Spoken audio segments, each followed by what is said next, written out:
আমরা অনেক সময় ভাবি যে ভারতীয় ক্রিকেট কন্ট্রোল বোর্ডের বড় বড় কর্মকর্তারা শুধুমাত্র এয়ার কন্ডিশনড ঘরে বসে বসে ম্যাচের আনন্দ উপভোগ করেন এবং দলের হার বা জিতের ফলে তাদের মনে কোনো বিশেষ প্রভাব পড়ে না। কিন্তু একবার ভাবুন তো, যখন একটা 15 বছরের ছেলের চোখের জল আর একটা দেশের ঐতিহাসিক হার বিসিসিআইয়ের সবথেকে ক্ষমতাশালী মানুষের রাগ এমন পর্যায়ে নিয়ে যায় যে ড্রেসিং রুমের দেওয়াল পর্যন্ত কেঁপে ওঠে। ইংল্যান্ডের কাছে 4-0 ব্যবধানে এমন জঘন্য হারের পর গৌতম গম্ভীরের অহংকার যেভাবে চূর্ণ বিচূর্ণ হলো, সেটা হয়তো ভারতীয় ক্রিকেটের ইতিহাসে আগে কখনো দেখা যায়নি। ভাবুন, যে ছেলেটার এই বয়সে মাঠে ঝড় তোলার কথা, তাকে রাজনীতির শিকার হয়ে বেঞ্চে বসে কাঁদতে হলো। একজন সত্যিকারের ক্রিকেট ভক্ত হিসেবে এই দৃশ্য দেখলে বুকের ভেতরটা মোচড় দিয়ে ওঠে। ঠিক যেমন আপনি আপনার প্রিয়জনকে গভীর স্নেহ এবং যত্ন দিয়ে ভালোবাসেন, তেমনি আপনিও যদি ক্রিকেটকে নিজের ভালোবাসার মানুষের মতোই ভালোবেসে থাকেন, তবে আর এক মুহূর্ত দেরি না করে আমাদের channel no talk only cricket এক্ষুনি সাবস্ক্রাইব করে নিন, কারণ আমরা জানি আপনি সত্যিকারের ক্রিকেট ভালোবাসেন। আর হ্যাঁ, ভিডিওর গভীরে যাওয়ার আগে একটা লাইক ও শেয়ার করে আপনার মূল্যবান মতামত আমাদের সাথে ভাগ করে নিতে একেবারেই ভুলবেন না। এবার আসি সেই ভয়ঙ্কর রাতের কথায়, যা গৌতম গম্ভীরের রাতের ঘুম উড়িয়ে দিয়েছে।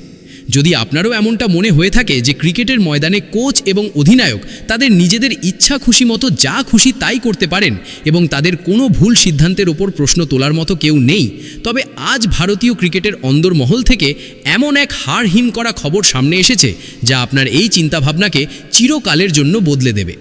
একবার ভাবুন, যখন বিশ্বের সবথেকে শক্তিশালী, ধনী এবং প্রতিভায় ভরা ভারতীয় দল ইংল্যান্ডের মতো একটা দলের সামনে হাঁটু গেড়ে বসে পড়ে এবং 5 ম্যাচের টি20 সিরিজে 4-0 ব্যবধানে চরম লজ্জাজনকভাবে হেরে যায়, তখন একটা বড়সড় ভূমিকম্প আসাটা নিশ্চিত। কিন্তু এইবারের ভূমিকম্পের কেন্দ্রবিন্দু ইংল্যান্ড নয়, বরং খোদ ভারতবর্ষ, যেখানে আইসিসির চেয়ারম্যান এবং ভারতীয় ক্রিকেটের সবথেকে শক্তিশালী মানুষ জয় শাহের রাগ আজ 7ম আকাশে পৌঁছে গিয়েছে। এই লজ্জাজনক সিরিজ হারের পর জয় শাহ দলের হেড কোচ গৌতম গম্ভীরের এক প্রকার চরম ক্লাস নিয়েছেন এবং তাকে সকলের সামনে রীতিমতো তুলোধনা করেছেন। আজকের এই ভিডিওতে আমরা আপনাদের বিস্তারিতভাবে জানাবো যে কিভাবে জয় শাহ গৌতম গম্ভীরকে তীব্র ভর্ৎসনা করেছেন এবং আমাদের 15 বছরের ওয়ান্ডার বয় বৈভব সূর্যবংশীকে প্লেইং 11 থেকে বাইরে রাখার বিষয়ে তিনি এমন কি কথা বলেছেন যা পুরো ক্রিকেট জগতের ভিত নাড়িয়ে দিয়েছে। তবে এই সম্পূর্ণ বিবাদ, জয় শাহের সেই ভয়ঙ্কর রাগ এবং গৌতম গম্ভীরের বর্তমান শোচনীয় অবস্থার গভীরতা বুঝতে হলে আপনাকে সেই লজ্জাজনক সিরিজের কষ্টটা মন থেকে অনুভব করতে হবে। ইন্ডিয়া ট্যুর অফ ইংল্যান্ড 2026 ভারতীয় দলের জন্য কোনো এক অত্যন্ত ভয়ঙ্কর দুঃস্বপ্নের চেয়ে কম প্রমাণিত হয়নি। প্রথম ম্যাচে বৃষ্টির কারণে খেলা ভেস্তে যাওয়া, তারপর টানা 3টে ম্যাচে লজ্জাজনক হার এবং শেষে 5ম ম্যাচে 258 রানের পাহাড় প্রমাণ লক্ষ্যের সামনে হাঁটু গেড়ে মাত্র 56 রানে চরম অপমানজনকভাবে ম্যাচ হেরে যাওয়া ভারতীয় ক্রিকেটের ইতিহাসে এক অত্যন্ত কালো দিন হয়ে দাঁড়িয়েছে। সঞ্জু স্যামসন, অধিনায়ক শ্রেয়াস আইয়ার, ঈশান কিষান এবং অভিষেক শর্মার মতো বড় বড় আইপিএল সুপারস্টাররা ইংলিশ বোলারদের সামনে তাসের ঘরের মতো অত্যন্ত নির্মমভাবে ভেঙে পড়েছেন। কিন্তু এই হারের থেকেও যে বিষয়টি গোটা দেশ এবং ম্যানেজমেন্টের রক্ত গরম করে দিয়েছে, তা হলো 15 বছরের সেই ভয়ঙ্কর রূপী সিংহ বৈভব সূর্যবংশীকে এই শেষ এবং সবথেকে নির্ণায়ক ম্যাচে জেনে বুঝে প্লেইং 11 থেকে বাইরে রাখার পথ দেখানো এবং তাকে বেঞ্চে বসিয়ে রাখা। যেমনটা আমরা সবাই জানি যে ভারত ম্যাচটি হেরে সিরিজ 4-0 ব্যবধানে পুরোপুরি খুইয়ে বসেছে, ঠিক তখনই ক্রিকেটের অন্দরমহলে এক ভয়ানক নিস্তব্ধতা ছেয়ে যায়। কিন্তু এই নিস্তব্ধতা ছিল কোনো এক বিশাল বড় ঝড়ের আগের পূর্বাভাস। সূত্র মারফত জানা গিয়েছে যে ম্যাচ শেষ হওয়ার মাত্র কয়েক ঘন্টার মধ্যেই জয় শাহ সরাসরি সাউদাম্পটনে উপস্থিত ভারতীয় দলের ম্যানেজমেন্টের সাথে যোগাযোগ করেন। জয় শাহের রাগ এতটাই জ্বলন্ত ছিল যে তিনি ফোন কলেই হেড কোচ গৌতম গম্ভীরকে অত্যন্ত কড়া ভাষায় তিরস্কার করেন এবং তাকে প্রধান কোচের পদ থেকে সরিয়ে দেওয়ার চরম আলটিমেটাম পর্যন্ত দিয়ে দেন। যে গম্ভীর গতকাল পর্যন্ত মাঠে হারের পর নিজের খেলোয়াড়দের ওপর ক্ষোভে ফেটে পড়ছিলেন, আজ জয় শাহের সামনে তার নিজের অবস্থাই অত্যন্ত শোচনীয় হয়ে পড়েছিল। জয় শাহ দলের এই জঘন্য প্রদর্শন, দিশাহীন বোলিং এবং অত্যন্ত খারাপ মানসিকতা নিয়ে তীব্র ক্ষোভ প্রকাশ করে গম্ভীরকে অত্যন্ত কঠোর সুরে বলেছেন যে ইংল্যান্ডে যে তামাশাটা হয়েছে তা পুরো দেশের জন্য অত্যন্ত বেশি লজ্জাজনক। আমরা আমাদের দলকে সেখানে জেতার জন্য পাঠাই, ইংল্যান্ডের মতো দলের সামনে এই রকম লজ্জাজনকভাবে আত্মসমর্পণ করার জন্য নয়। গম্ভীর, আপনি খেলোয়াড়দের যে ধরনের মানসিকতা দিয়েছেন তা পুরোপুরিভাবে ফ্লপ হয়ে গিয়েছে। প্রিন্স যাদব 4 ওভারে 60 রান এবং অক্ষর প্যাটেল 4 ওভারে 63 রান লুটিয়েছেন। যদি আপনার দল টি-20 ক্রিকেটে 257 রান খেয়ে বসে এবং কোনো রকম লড়াই ছাড়াই ম্যাচ হেরে যায়, তবে আমাদের ভাবতে হবে যে আমরা ঠিক কোন পথে এগোচ্ছি। এই হার শুধুমাত্র খেলোয়াড়দের খারাপ টেকনিকের নয়, বরং আপনার সেই সমস্ত ভুল সিদ্ধান্তের হার যা আপনি নিজের অহংকারের বশে নিয়েছেন। জয় শাহের সব থেকে বড় রাগ যে কথাটার উপর ফেটে পড়েছিল তা হলো 15 বছরের বৈভব সূর্যবংশীর চরম অপমান এবং তাকে এই শেষ ম্যাচ থেকে সম্পূর্ণভাবে বাইরে করে দেওয়া। জয় শাহ, যিনি সবসময় তরুণ প্রতিভাকে এগিয়ে নিয়ে যাওয়ার বড় সমর্থক ছিলেন, তিনি বৈভবকে এইভাবে বাইরে বসে থাকতে দেখে রেগে আগুন হয়ে গিয়েছিলেন। জয় শাহ গম্ভীরকে তীব্র ভর্ৎসনা করে বলেন যে আমার এই কথাটা একেবারেই মাথায় ঢুকছে না যে ছেলেটা আইপিএলে এমন তাণ্ডব চালালো, যে ছেলেটা জোফরা আর্চারের মতো ভয়ঙ্কর ফাস্ট বোলারদের গতির সামনে বিনা ভয়ে গগনচুম্বী সব ছক্কা হাঁকালো। আপনি সেই 15 বছরের এক খুনে ম্যাচ উইনারকে এই শেষ ম্যাচে বেঞ্চে কেন বসিয়ে রাখলেন? আমরা কি তাকে ইংল্যান্ডের দর্শনীয় স্থান ঘোরানোর জন্য এবং জলের বোতল বইবার জন্য নিয়ে গিয়েছিলাম? আগের ম্যাচে যে বলে তাকে আউট দেওয়া হয়েছিল সেটা পরিষ্কারভাবে একটা হাইটের নো বল ছিল, যার ওপর তার সাথে চরম বেইমানি করা হয়েছে। এমন অবস্থায় একজন কোচ হিসেবে আপনার উচিত ছিল তার আত্মবিশ্বাস আরও বাড়িয়ে তোলা, নাকি তাকে দল থেকেই ছুঁড়ে ফেলে দেওয়া।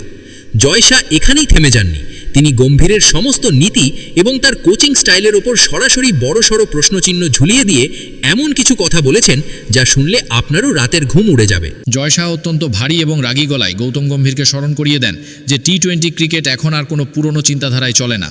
আজকের এই আধুনিক যুগে এমন খেলোয়াড়দের প্রয়োজন যারা প্রথম বল থেকেই বিপক্ষ দলের ওপর বাঘের মতো ঝাঁপিয়ে পড়তে পারে এবং যাদের মনে কোনো ভয় বা দ্বিধা থাকে না। জয় শাহ বলেন, বৈভব সূর্যবংশীর ভেতরে ঠিক সেই সিংহের মতো নিডরতা রয়েছে।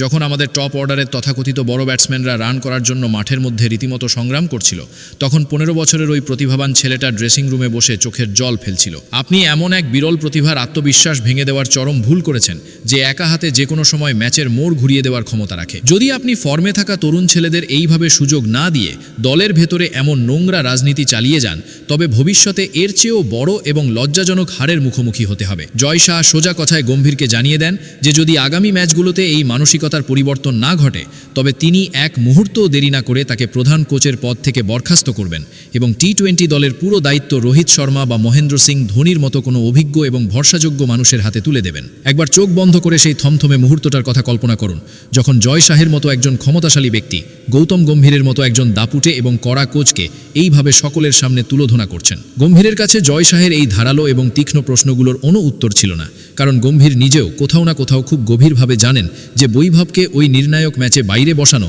তার কোচিং ক্যারিয়ারের সব থেকে বড় কৌশলগত ভুল ছিল। জয় শাহ পুরো ক্রিকেট বোর্ডকে পরিষ্কার বার্তা দিয়ে দিয়েছেন যে নির্বাচক এবং ম্যানেজমেন্ট কখনোই ভারতীয় ক্রিকেট দলকে কোনো নির্দিষ্ট ব্যক্তির ব্যক্তিগত সম্পত্তি হতে দেবে না। দলে জায়গা পেতে হলে খেলোয়াড়দের শুধু বড় নাম থাকলে চলবে না, বরং তাদের বর্তমান ফর্ম এবং পারফরমেন্সের ভিত্তিতেই প্লেয়িং 11-এর সুযোগ তৈরি করতে হবে। শুধু গৌতম গম্ভীর নন, জয় শাহের এই আগ্নেয়গিরির মতো রাগের হাত থেকে রেহাই পাননি দলের অধিনায়ক শ্রেয়াস আইয়ারও। তিনি শ্রেয়াসের নেতৃত্ব এবং তার হতশ্রী ফর্মের ওপরও বড়সড় প্রশ্নচিহ্ন তুলে ধরেছেন। জয় শাহ অত্যন্ত কড়া ভাষায় বলেন যে একজন অধিনায়ক হিসেবে আপনার মূল কাজ হলো দলকে সামনে থেকে নেতৃত্ব দেওয়া, কিন্তু যখন দলের আপনাকে সব থেকে বেশি প্রয়োজন ছিল তখন গোটা সিরিজে আপনার ব্যাট সম্পূর্ণ নীরব থেকেছে। যদি সিনিয়র খেলোয়াড়রা নিজেরাই দায়িত্ব কাঁধে তুলে নিয়ে বড় ইনিংস না খেলেন, তবে মাঠে তরুণ ক্রিকেটারদের ওপর মানসিক চাপ তৈরি হওয়াটাই স্বাভাবিক। একজন আসল অধিনায়ক তিনি, যিনি তার দলের সব থেকে শক্তিশালী অস্ত্রগুলোকে সঠিক সময়ে ব্যবহার করতে জানেন। আর আপনি আপনার সব থেকে বড় এবং ভয়ঙ্কর অস্ত্র বৈভব সূর্যবংশীকে খাপের ভেতরেই বন্দী করে রেখেছিলেন। জয় শাহের এই ক্ষোভ এবং তার এই কঠোর অবস্থান আসলে এই কথারই সব থেকে বড় প্রমাণ যে ভারতীয় ক্রিকেটে এখন আর দায়সারা মনোভাব কোনোভাবেই বরদাস্ত করা হবে না। 15 বছরের বৈভব সূর্যবংশী নিজের প্রতিভার জোরে মাঠে যেভাবে বোলারদের উপর তাণ্ডব চালিয়েছিল তা তাকে রাতারাতি গোটা ভারতবর্ষের চোখের মণি করে তুলেছিল। যখন পুরো দেশ এই ছোট ছেলেটার বিধ্বংসী ব্যাটিং দেখার জন্য টিভির পর্দার দিকে তাকিয়েছিল, ঠিক তখনই ম্যানেজমেন্ট তাকে নির্লজ্জের মতো বেঞ্চে বসিয়ে রাখে। এটা শুধুমাত্র একজন সাধারণ খেলোয়াড়ের অপমান ছিল না, বরং এটা সেই পুরো ক্রিকেট সিস্টেমের অপমান যারা তিল তিল করে এমন এক অমূল্য হীরাকে খুঁজে বের করে জাতীয় দল পর্যন্ত পৌঁছে দিয়েছে। বিশ্বের প্রত্যেকটা দলের ফাস্ট বোলারদের এখন থেকেই সেই ধ্বংসাত্মক সাইক্লোনের মুখোমুখি হওয়ার জন্য নিজেদের প্রস্তুত রাখা উচিত। জয় শাহ অত্যন্ত পরিষ্কার করে দিয়েছেন যে ভারতীয় ক্রিকেটের ভবিষ্যৎ এখন তরুণদের কাঁধেই সুরক্ষিত, কিন্তু তার জন্য সিনিয়রদের সঠিক দিক নির্দেশনা এবং রোহিত শর্মা বা বিরাট কোহলির মতো মানসিকতার অত্যন্ত বেশি প্রয়োজন। সঞ্জু স্যামসন বা ঈশান কিষানদের মতো খেলোয়াড়দের এখন নিজেদের খেলায় বিশাল বড় পরিবর্তন আনতে হবে। কারণ এই 15 বছরের ছেলেটা এখন আর কোনোভাবেই থামবে না। তার চোখের ওই জেদ আর রানের খিদে ভারতকে খুব শীঘ্রই এক নতুন উচ্চতায় নিয়ে যাবে। কিন্তু এই চরম বিবাদের পর ড্রেসিং রুমে গৌতম গম্ভীর এবং দলের অধিনায়কের মধ্যে ঠিক কী ঘটেছিল এবং সেই ভয়ঙ্কর রাতের আসল সত্যিটা কী ছিল তা জানলে আপনার পায়ের তলা থেকে মাটি সরে যাবে। স্ক্রিনে যে থাম্বনেলটি দেখতে পাচ্ছেন সেই বিষয়ে আরও বিস্তারিত জানতে ডেসক্রিপশনে দেওয়া লিঙ্কে ক্লিক করে এখনই ভিডিওটি দেখে আসুন।